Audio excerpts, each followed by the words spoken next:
โอเคเนาะมาจริงเนอะอันนี้ผมจริงนี่ได้นะคุณได้รางวัลที่สองคุณที่หนึ่ง200,000 กีบค่ะไอ้แกหมายเลขหมายเลขแกเนี่ยเหรอหมายเลขตัวเดียว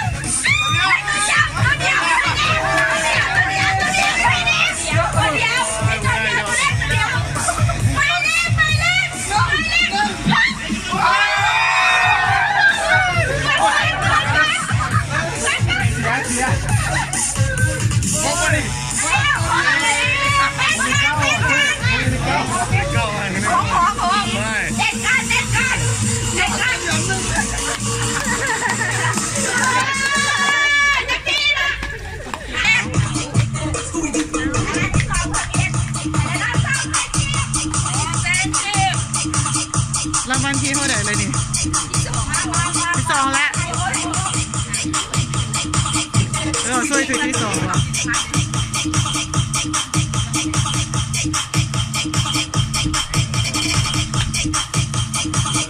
โอเคนะรางวัลที่สองคุ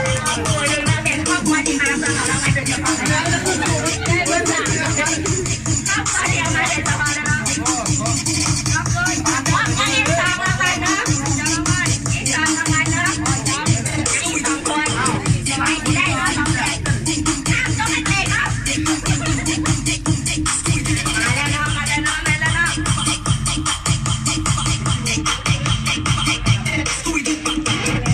ที่หนึ่งวะเนี่ยนอนที่หนึ่งวะ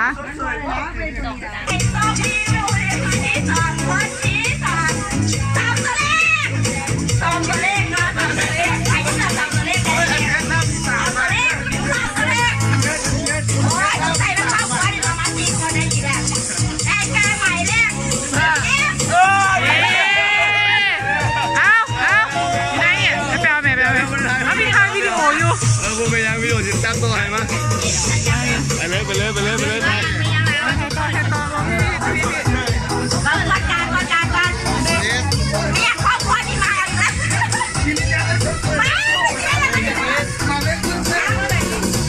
ที่สา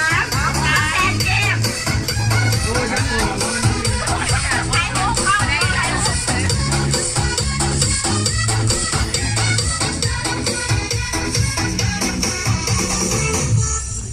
โอเคเนาะ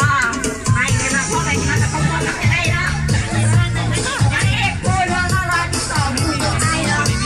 200,000 กีบและรางวัลที่หนึ่งได้ที่3 กีบแล้วต้นนะแล้วมาส่งให้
โชคดีโชคดีเอาเ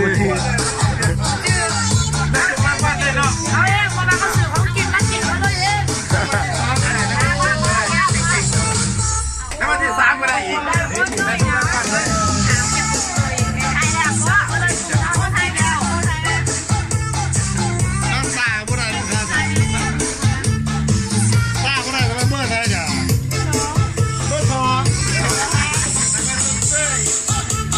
ได้เนาะ